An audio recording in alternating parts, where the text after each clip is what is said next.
Hey everybody, welcome to a brand new chapter of Old Man Brad. Whether you are new to the show or returning for another chapter, thank you so much for giving me a listen. If you love the show, drop me a review over your favorite podcast app, or become a patron, patreon.com/oldmanbrad. And I'll say if you want to see any of the movies that I watch, whether it's on the show or just in general, follow me on Letterboxd. Just search up Old Man Brad. All right, the Fantasia International Film Festival has come and gone. It ran from July 16th to August 3rd.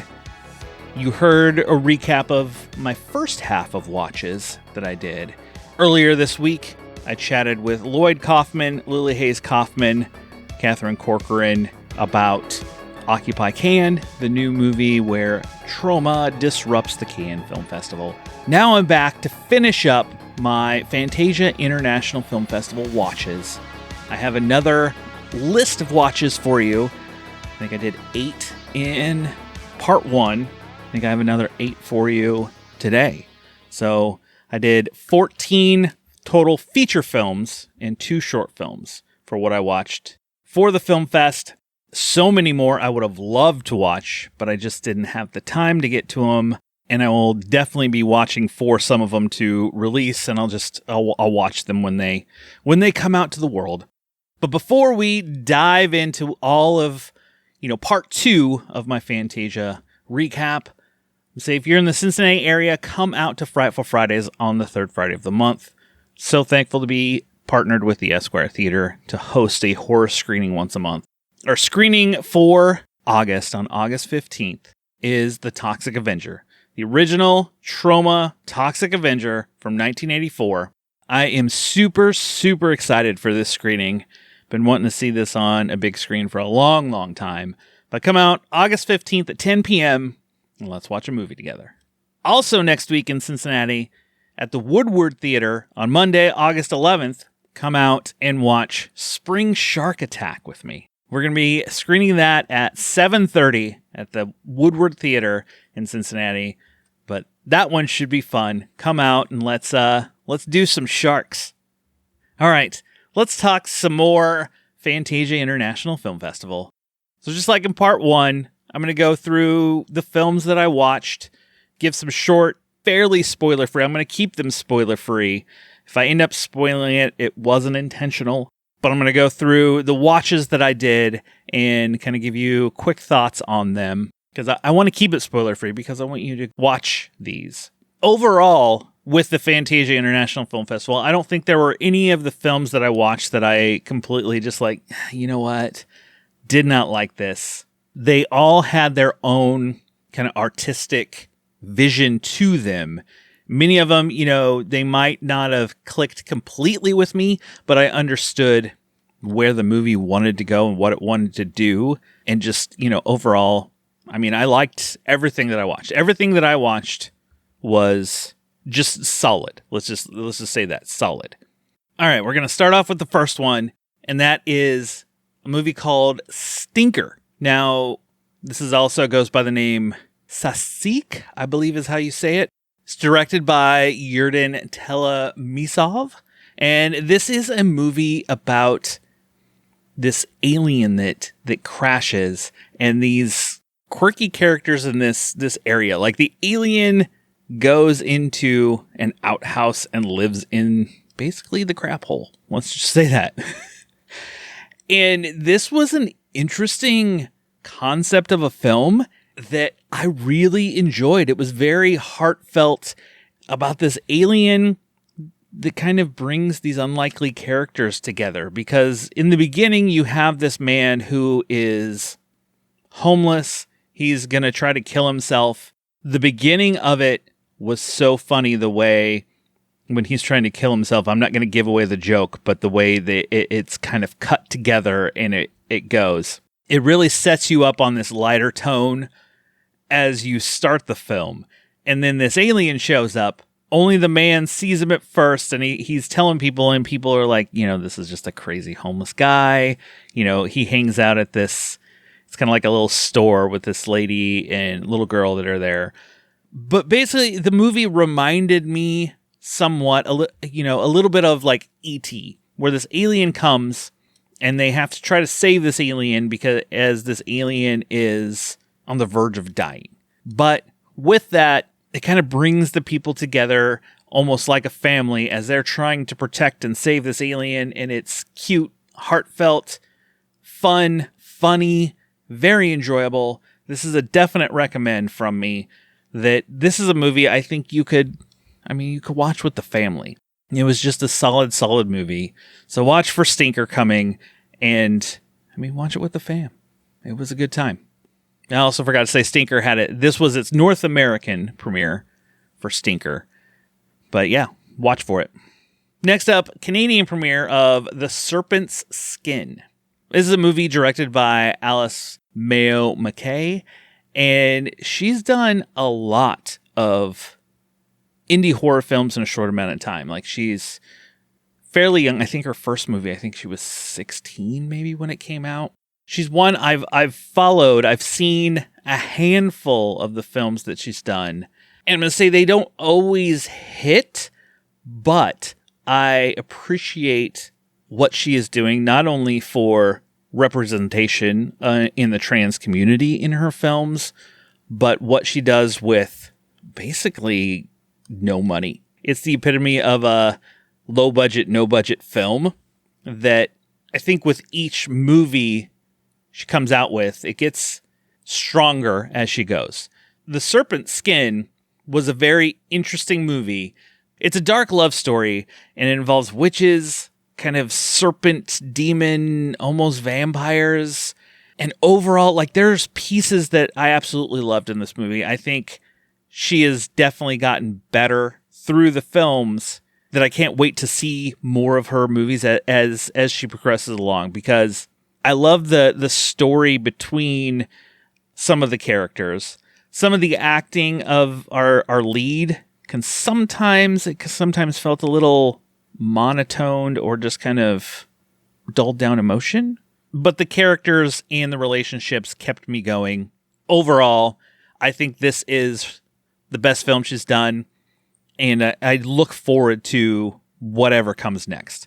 Because, like I said, what she's done in films thus far, it is truly impressive from starting at such a young age and doing a bunch of films. I think she has 10 movies, I think it is. But doing so many movies, short amount of time, I think this is her strongest one. And if you're a fan of her films, you're definitely going to enjoy this one, I think. If you're either never heard of it, heard of the film, or anything else, I think you should give this one a chance because, it's an hour and 20 minutes. It is a quick watch. And some of the themes in it, I enjoy. Like the witchcraft side of it and other dark entities, I liked. Watch for The Serpent Skin. Next up, we had another world premiere at Fantasia, and that was the Addams Family's film, Mother of Flies. And I think if you have seen any of the Addams Family's movies, just like Alice McKay, like they do a lot in the indie horror space. Small crews, small budgets, and what they're able to put together is truly impressive. Like their last couple films, Where the Devil Roams, Hellhole, and Hellbender. Those are the three that I've seen previous to Mother of Flies. And they have a certain style to their films that fans of it are going to like. This one, it was dark and dreary, had great visuals. They always do great with setting up some scenes that are like, oh my gosh, that just looks awesome. Always has a killer soundtrack. This one, no different. All while this story is dealing with loss, gripping with immortality, pain, and so much more. There's things deeper in it. It really made me think of their previous film, Hellbender, which I want to go back and rewatch. It almost feels like not a sequel, but kind of in the same world as Hellbender. So I want to go back and rewatch Hellbender after seeing this. And of course, if you love the Addams Family films, you're going to love Mother of Flies. There are a lot of layers to it as you go through the film. I think it got picked up by Shudder, so watch for it coming in the future it is a recommend from me. I look forward to being able to watch it again when it comes out. All right, we have another world premiere that happened at Fantasia Film Festival, and that is Hellcat. And I'm going to say this was an interesting one. I didn't know what to expect going in. It's directed by Brock Bodell. It's this woman who's trapped in kind of a trailer or a camper or something. She's been kind of kidnapped. And this whole movie is kind of a cat and mouse kind of film where she's trying to get away. There's this man that is talking to her, the one who stopped her. Dakota Gorman is the woman who's captured, and she's trying to get out. She escapes, but then there's this chase, and a whole lot of things happen with some twists that go along the way. Cannot give away any twist of the film because it would absolutely ruin it. This back and forth that leads to this ending that didn't totally surprise me. You kind of see pieces of it coming. The definite setup of it, I loved the setup. I loved the back and forth, this woman trying to figure out what's going on, getting away, and the chase that happens throughout this film. And that's ultimately why I can recommend it, because of that. The ending didn't 100% hit, but that's okay because I was fully in for this movie. That in the end, overall, I still enjoyed it. Like I said, all the watches I had during Fantasia, I did not dislike any of them. I liked them all in a different kind of fashion, and it was great seeing all these different kinds of films and what a lot of these independent filmmakers are doing. But watch for Hellcat. All right, next on the list, another world premiere, and that is Foreigner. This is directed by Ava Maria Safai, and it is about a Iranian immigrant who moves to Canada, and this girl going to school, and how she learns English is kind of a Friends-esque movie, or Friends-esque show. It's kind of how she learns English and kind of how interacting with other people and students and stuff. And this movie is kind of a creepy Mean Girls. It deals with moving somewhere new, not only somewhere new, but a whole new culture, new people, and a teenager in school trying to figure out how to fit in. All while her parents kind of want her to be a certain way of like, this is your culture, this is who you are, this is everything. And this girl, she just wants to fit in. She wants to kind of be popular and what she will go to do so. And this whole time, she's wrestling with her own demons, eating her from the inside out, just like, how do I do this?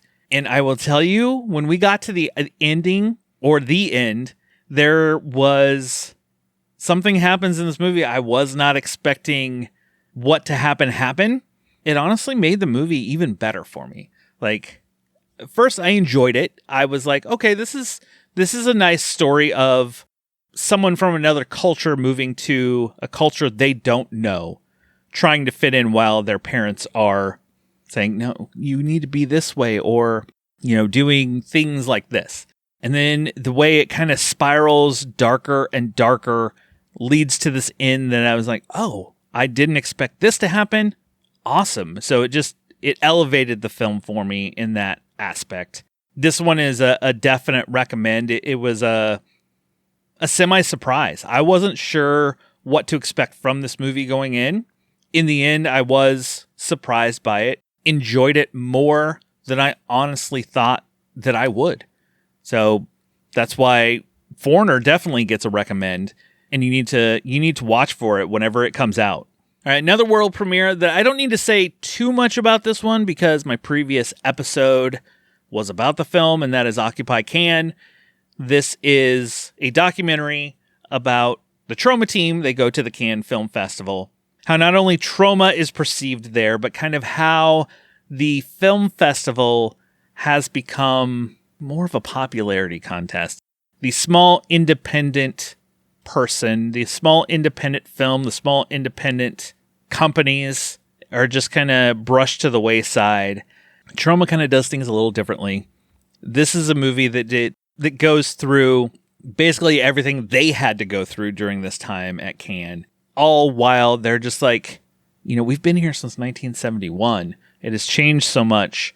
We just want to get our voice out there. We want people to know about our film. We want people to know about us. We want all those things and how tough it is there. My previous episode that came out earlier in the week, listen to my discussion with Lloyd Kaufman, Lily Hayes Kaufman, and Catherine Corcoran, where they talk about not only the film, but then talk about how festivals such as Fantasia, Fantastic Fest, and all of those really support the independent film, support the indie filmmaker to get their voices out there.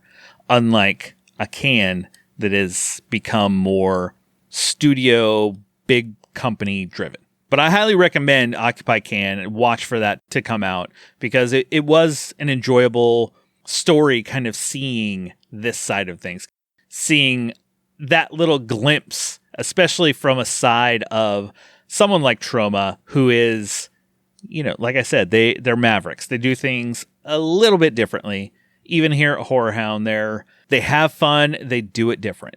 Watch for Occupy Cannes. So the last feature I watched had its Canadian premiere, and is a film called Touch Me. This is directed by Addison Hyman. It is about these two friends. They're roommates, and one of them, it starts with therapy of like how she met this alien.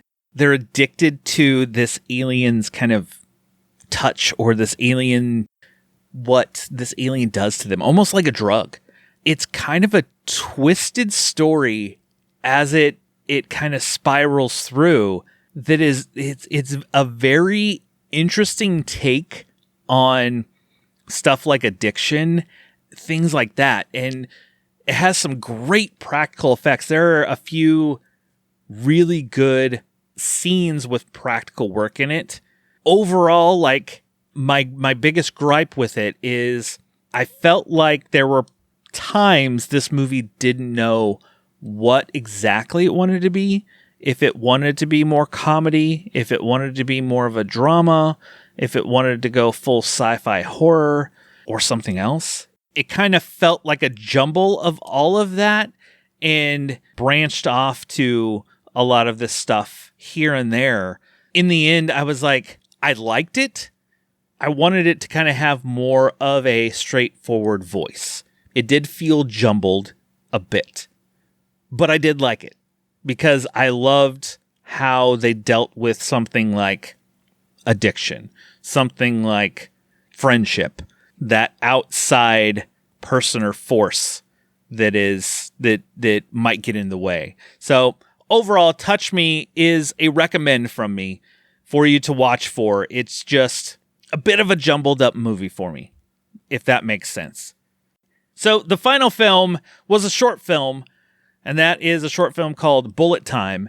And this was wow. Let's just say that. It's directed by Eddie Alcazar, music from Danny Elfman, and I will just say this short film is just pure animated ADHD. It was a nonstop assault on your senses. It didn't slow down till the end. Wildly entertaining, but you felt exhausted by the time you got to the end of this short runtime. It had a style of like Ren and Stimpy, but man, it was just coming at you left and right. Wild music, crazy characters, just almost cracked out craziness. But like I said, it was wildly entertaining, but when it's over, you're just like, whew, man, that wore me out. You felt like you were just running around left and right. But Bullet Time, I know you can find it on YouTube right now. You can watch it. They dropped it over on YouTube. So go search out that if you want to see some just crazy animated wild goodness. Well, that takes us to the end of the Fantasia International Film Festival. It was an amazing, amazing time watching all of these films. I wish I could have watched more. I just didn't have the time. Hopefully some year I can make it out there and actually experience the full festival itself. Thank you to everybody who listens to the show, who has enjoyed this, enjoyed all of the things that I do over here at Old Man Brad. Before I go, just want to say, certified fresh and what critics are calling the best movie of the year, period. 28 years later, with Ray Fiennes, Aaron Taylor Johnson, Jodie Comer, and directed by Academy Award winner Danny Boyle, it's now available on digital. This is a movie that is on my list to watch. I haven't watched it yet. I have a couple digital codes for it. If it's a movie you want to see, hit me up. Just send me an email, oldmanbradpodcast@gmail.com. I'll shoot you one over. I only have 2, so first come, first serve. But let me know, and I will send you a copy of 28 Years Later. Well, that will do it for this chapter of Old Man Brad. Thank you for giving me a listen. Thank you to the Fantasia International Film Festival for letting me cover the event remotely this year. I had so much fun watching through a lot of these films. I'll be back soon with a brand new chapter. Just make sure you subscribe so you don't miss anything. Just snuggle up in that blanket, turn off the lights, because it's okay to be scared. We'll talk to you later, everybody.